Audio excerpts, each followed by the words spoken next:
సమయం ఎందుకు ఇంత వేగంగా వెళ్తుంది? మనకు మాత్రమే అలా అనిపిస్తుందా? చిన్నప్పుడు ఎందుకు సమయం నెమ్మదిగా అనిపిస్తుంది?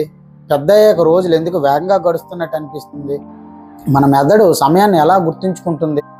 మొబైల్, సోషల్ మీడియా వల్ల సమయం ఎలా మాయమవుతుంది? 5 నిమిషాలు ఎందుకు కొన్ని సందర్భాల్లో గంటల్లో అనిపిస్తాయి? వయసు పెరిగే కొద్దీ సమయం వేగంగా అనిపించడానికి గల కారణాలు ఏంటి? ఒక్కసారి ఊహించండి. నిన్నే స్కూల్కి వెళ్ళినట్టుంది, నిన్ననే స్నేహితులతో కలిసి ఆడుకున్నట్టుంది, నిన్ననే సెలవులు ఎప్పుడు వస్తాయని ఎదురు చూసినట్టుంది. కానీ ఇప్పుడు ఒక్కసారి క్యాలెండర్ చూస్తే 1 సంవత్సరం అయిపోయింది. మనకు తెలియకుండానే రోజులు గడిచిపోతున్నాయి, నెలలు మారిపోతున్నాయి, సంవత్సరాలు కూడా కళ్ళ ముందే పరిగెడుతున్నాయి. చిన్నప్పుడు వేసవి సెలవులు రావాలంటే అది ఎప్పటికీ రాదేమో అనిపిస్తుంది. స్కూల్లో 1 గంట క్లాస్ అంటే ఆ గంట అసలు పూర్తవుతుందా లేదా అనిపించింది. ఉదయం లేచాం, పనుల్లో పడ్డాం, మధ్యాహ్నం అయిపోయింది. మధ్యాహ్నం నుంచి సాయంత్రం ఎప్పుడొచ్చిందో తెలియదు, సాయంత్రం నుంచి రాత్రి ఎప్పుడు అయిపోయిందో తెలియదు. అలా చూస్తుండగానే ఇంకో రోజు కూడా అయిపోయింది అనే ప్రశ్న మనసులో వస్తుంది. అసలు విషయం ఏంటిదంటే, సమయం నిజంగా వేగంగా వెళ్తుందా, లేక మన మెదడు సమయాన్ని వేరే విధంగా అనుసరిస్తుందా? ఈ ప్రశ్నకు సమాధానం తెలుసుకోవడానికి మనం గడియారాన్ని కాదు, మన మెదడుని అర్థం చేసుకోవాలి. మీరు ఒక గదిలో కూర్చున్నారు, మీ ముందు గడియారం ఉంది, మీకు చేయడానికి ఏమీ లేదు, ఫోన్ లేదు, టీవీ లేదు, మాట్లాడే వ్యక్తి లేడు, మీరు కేవలం గడియారాన్నే చూస్తున్నారు. 1 నిమిషం కూడా చాలా పెద్దదిగా అనిపించవచ్చు. ఇంకా ఎంత టైం అయింది అని పదే పదే అనిపిస్తుంది. ఇప్పుడు అదే 1 గంటను మరో విధంగా ఊహించండి. మీకు చాలా ఇష్టమైన పని చేస్తున్నారు, స్నేహితులతో మాట్లాడుతున్నారు, ఆటలు ఆడుతున్నారు, లేదా మీకు ఎంతో ఆసక్తిగా ఉన్న టీవీయో, సీరియలో, సినిమానో చూస్తున్నారు. 1 గంట తర్వాత అరే అప్పుడే గంట అయిపోయిందా అనిపిస్తుంది. గడియారం మాత్రం 2 సందర్భాల్లోనూ ఒకే వేగంతో నడిచింది. అయితే అనుభవం ఎందుకు మారింది? ఇక్కడే అసలు రహస్యం ఉంది. మన జీవితంలో గడియారం కొలిచే సమయం ఒకటి, మన మెదడు అనుభవించే సమయం మరొకటి. చిన్నప్పుడు సమయం ఎందుకు నెమ్మదిగా అనిపిస్తుంది? ఇప్పుడు మీ చిన్ననాటి రోజులను గుర్తు చేసుకోండి.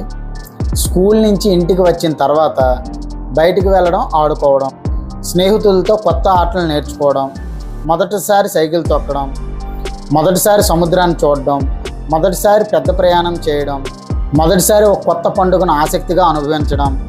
చిన్నప్పుడు మన జీవితంలో కొత్త విషయాలు ఎక్కువగా ఉంటాయి. మన మెదడుకు ప్రతి కొత్త అనుభవం ఒక కొత్త గుర్తుగా నిలుస్తుంది. అందుకే చిన్ననాటి జ్ఞాపకాల్లో చాలా చిన్న విషయాలు కూడా పెద్దగా కనిపిస్తాయి. ఒక ప్రత్యేకమైన టీచర్, ఒక స్నేహితుడు, ఒక పాత ఇల్లు, ఒక బొమ్మ, ఒక పండగ, ఒక చిన్న ప్రయాణం, ఇవన్నీ సంవత్సరాలు గడిచినా మనసుకు గుర్తుండిపోతాయి. కానీ పెద్దయ్యాక మన రోజుల్లో చాలా విషయాలు ఒకేలా మారిపోతాయి.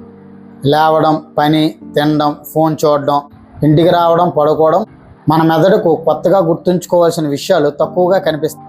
అందుకే వెనక్కి తిరిగి చూసినప్పుడు ఈ సంవత్సరం ఇంత త్వరగా ఎలా అయిపోయింది అని అనిపిస్తుంది.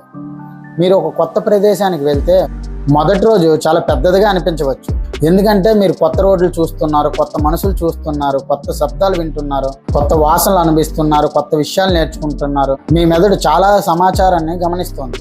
కానీ అదే ప్రదేశంలో కొన్ని రోజులు గడిచిన తర్వాత అదే రోడ్డు, అదే గది, అదే దారి, అదే వాతావరణం, ఇప్పుడు ప్రతిదీ కొత్తగా అనిపించదు. దీన్నే మనం సులభంగా చెప్పాలంటే అలవాటు పడిపోవడం అంటారు. అంటే మనం ప్రతిరోజు చూస్తున్న విషయాలను ప్రతిసారి కొత్తగా గమనించం. మన జీవితంలో కొత్త జ్ఞాపకాలు ఎందుకు ముఖ్యం? ఒక్కసారి ఊహించండి, మీరు 1 సంవత్సరం మొత్తం ప్రతిరోజు ఒకే రకమైన సమయం, అదే ప్రదేశం, అదే రొటీన్. సంవత్సరం చివరిలో వెనక్కి చూసినప్పుడు ఏం జరిగింది ఈ సంవత్సరం అని ఆలోచిస్తే కొన్ని ముఖ్యమైన విషయాలు తప్ప పెద్దగా ఏవి గుర్తుకు రాకపోవచ్చు.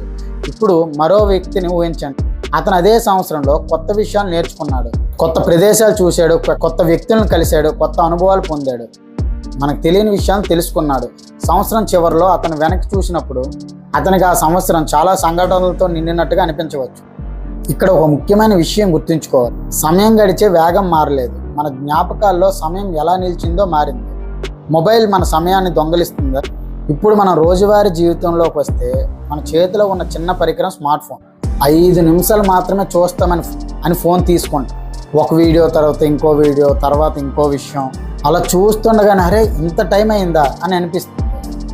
ఎందుకంటే మన దృష్టి ఒక్క విషయం నుంచి మరో విషయానికి చాలా వేగంగా మారుతుంది. మనకు సమయం గడిచిన విషయం 1 గంట ఫోన్ చూసిన తర్వాత నేను ఈ గంటలో ఏం చేశాను అని ఆలోచిస్తే చాలా సందర్భాల్లో ఏం చేసామో గుర్తుండదు. ఇది సమయం నిజంగా పోయిందని కాదు, కానీ మనం ఆ సమయాన్ని ఎలా అనుభవించామనేదే ముఖ్యం. అందుకే కొన్నిసార్లు రోజంతా బిజీగా ఉన్నట్లు అనిపిస్తుంది, కానీ రోజు చివరిలో ఏం చేసామో గుర్తురాదు. మన సమయ అనుభవం మన మెదడులో అనేక ప్రక్రియలపై ఆధారపడి ఉంటుంది. మన దృష్టి ఎక్కడ ఉంది, ఏం జరుగుతుంది, అది కొత్తదా, మనకు ఆసక్తి ఉందా, మన భావోద్వేగం ఎలా ఉంది, ఆ సమయంలో మనం ఎంత సమాచారాన్ని ప్రాసెస్ చేస్తున్నాం, ఇలాంటి అనేక అంశాలు సమయం మనకు ఎలా అనిపిస్తుందో ప్రభావితం చేస్తాయి. అందుకే గడియారం ఒకటైనా మనం అనుభవించే సమయం ఒకేలా ఉండదు. ఎదురు చూస్తున్నప్పుడు 10 నిమిషాలు ఎందుకు చాలా పెద్దదిగా అనిపిస్తుంది? ఒక ఉదాహరణ, మీరు ఎవరి కోసమో ఎదురు చూస్తున్నారు, ఇంకా 5 నిమిషాల్లో వస్తానని చెప్పారు. మీరు గడియారం చూస్తారు, 2 నిమిషాలు ఆగి మళ్ళీ చూస్తారు, ఇంకా 2 నిమిషాలు అయిందా అని అనుకుంటారు. ఇంకా ఎంతసేపు అని అనిపిస్తుంది, ఎందుకంటే మీ దృష్టి మొత్తం సమయం పైనే ఉంది. ఇప్పుడు అదే 10 నిమిషాలు మీరు ఒక ఆసక్తికరమైన సంభాషణలో ఉన్నారని ఊహించండి. అది 10 నిమిషాలు ఎప్పుడు గడిచిపోయిందో మనకు తెలియదు. చిన్నప్పుడు ఒక సంవత్సరం చాలా పెద్దది, ఇప్పుడు సంవత్సరం చాలా చిన్నదిగా ఎందుకు అనిపిస్తుంది? ఒక చిన్న పిల్లవాడికి ఒక సంవత్సరం అతని మొత్తం జీవితకాలంలో చాలా పెద్ద భాగం, కానీ వయసు పెరిగే కొద్దీ ఒక సంవత్సరం మొత్తం జీవితంలో పోలిస్తే చాలా చిన్న భాగంగా మారుతుంది. కానీ మనకు సమయం వేగంగా వెళ్తున్నట్టు అనిపించడానికి ఇది చర్చించబడే ఒక కారణం. అసలు మనం ఏం కోల్పోతున్నాం? మనిషి చాలా విషయాలు తిరిగి పొందగలడు. డబ్బు పోతే మళ్ళీ సంపాదించగలడు, వస్తువు పోతే మళ్ళీ కొనగలడు, అవకాశం పోయినా కొన్ని సందర్భాల్లో మరో అవకాశం రావచ్చు, కానీ గడిచిపోయిన ఒక్క నిమిషాన్ని కూడా తిరిగి తీసుకురాలి. అందుకే సమయం విలువైనది. మనకు సమయం తక్కువగా ఉందని భయపడాల్సిన అవసరం లేదు, కానీ మన దగ్గర ఉన్న సమయాన్ని మనం గుర్తించాలి. ఎందుకంటే చాలాసార్లు మన జీవితంలో అత్యంత విలువైన క్షణం అది జరుగుతున్నప్పుడు మనకు దాని విలువ తెలియదు. తర్వాత అది జ్ఞాపకంగా మారినప్పుడు మాత్రమే ఆ రోజులు ఎంత బాగుండేవి అని అనుకుంటాం. ఒక వ్యక్తిని ఊహించండి, అతని జీవితం చాలా బిజీ. ఉదయం త్వరగా లేవాలి, పని, ప్రయాణం, బాధ్యతలు, ఇంటికి వచ్చే సమయానికి అలసట. అతని పిల్లలు అతనితో మాట్లాడాలని చూస్తారు, కానీ అతను ఇప్పుడు తర్వాత మాట్లాడుకుందాం అని అంటాడు. పిల్లలు మళ్ళీ అడుగుతారు, నాన్న రేపు మనం కలిసి ఆడుకుందామా? అతను రేపు చూద్దామని అంటాడు. ఇలా రోజులు గడుస్తాయి, పిల్లలు పెరుగుతారు, వాళ్ళు కొత్త స్నేహితులు వస్తారు, కొత్త పరిచయం వస్తుంది. ఒకరోజు ఆ వ్యక్తి వెనక్కి చూసి, నా పిల్లలు ఇంత పెద్దవాళ్ళు ఎప్పుడయ్యారు అని ఆశ్చర్యపోతాడు. వాళ్ళు ఒక్క రోజులో పెద్దవాళ్ళు కాలేదు, ప్రతిరోజు కొంచెం కొంచెంగా పెరిగారు. కానీ అతను ఆ మార్పును గమనించడానికి సమయం కేటాయించలేదు. ఇది మనందరికీ ఒక ప్రశ్న. మన జీవితంలో నిజంగా ముఖ్యమైన వాటికి మనం సమయం ఇస్తున్నామా? సమయాన్ని ఆపలేం, కానీ అనుభవాన్ని మాత్రం మార్చగలం. సమయాన్ని ఆపే యంత్రం మన దగ్గర లేదు, కానీ గడియారాన్ని నిలిపివేయలేం. నిన్నటి రోజును తిరిగి తెచ్చుకోలేం, కానీ ఒక పని చేయగలం. మన రోజులో అర్థవంతమైన క్షణాలు పెంచుకోవచ్చు, కొత్త విషయం నేర్చుకోవచ్చు, కుటుంబంతో మాట్లాడవచ్చు, స్నేహితులతో నిజంగా సమయం గడపవచ్చు, ప్రకృతిని గమనించవచ్చు, కొత్త ప్రదేశాన్ని చూడవచ్చు, మనకు నచ్చిన పనిని చేయవచ్చు, చుట్టూ జరుగుతున్న జీవితాన్ని గమనించవచ్చు. కొన్నిసార్లు మన జీవితం గడుపుతున్నాం, కానీ దాన్ని గమనించడం లేదు.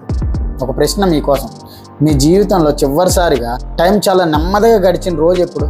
బహుశా చిన్ననాటి రోజుల్లో కావచ్చు, మీ కుటుంబంతో గడిపిన చివరి రోజు కావచ్చు, మీ స్నేహితులతో నవ్విన రోజు కావచ్చు, లేదా మీ జీవితంలో ఎప్పటికీ మర్చిపోలేని ఒక ప్రత్యేకమైన రోజు కావచ్చు. ఆ రోజు మళ్ళీ రాదు, కానీ ఆ రోజు ఇచ్చిన జ్ఞాపకం మాత్రం మనతో ఉంటుంది. అందుకే సమయం వేగంగా వెళ్తుందని భయపడకండి. ప్రతి రోజును గమనించండి, ప్రతి సందర్భాన్ని గౌరవించండి, ప్రతి సంబంధాన్ని గౌరవించండి, ప్రతి మంచి క్షణాన్ని ఆస్వాదించండి. ఎందుకంటే మన జీవితంలో అత్యంత విలువైన వస్తువు డబ్బు కాదు, సమయం. డబ్బు పోతే తిరిగి సంపాదించుకోవచ్చు, కానీ గడిచిపోయిన సమయం మాత్రం ఎప్పటికీ తిరిగి రాదు. కాబట్టి రేపటి కోసం జీవిస్తూ ఈ రోజును మర్చిపోవద్దు. ఎందుకంటే మన జీవితంలో ఒక రోజు అనేది ఎప్పటికీ తిరిగి రాని ఒక రోజు. ఇదే అసలు నిజం. సమయం వేగంగా వెళ్తుందా? గడియారం చెబుతుంది లేదు, కానీ మన జీవితం చెబుతుంది అవును. ఎందుకంటే నిన్నటి రోజు మన దగ్గర లేదు. మీకు కూడా చిన్ననాటి రోజులు చాలా నెమ్మదిగా గడిచినట్టు అనిపిస్తుందా? ఇప్పుడు రోజులు చాలా వేగంగా గడుస్తున్నట్టు అనిపిస్తుందా? మీ అనుభవాన్ని కామెంట్లో చెప్పండి.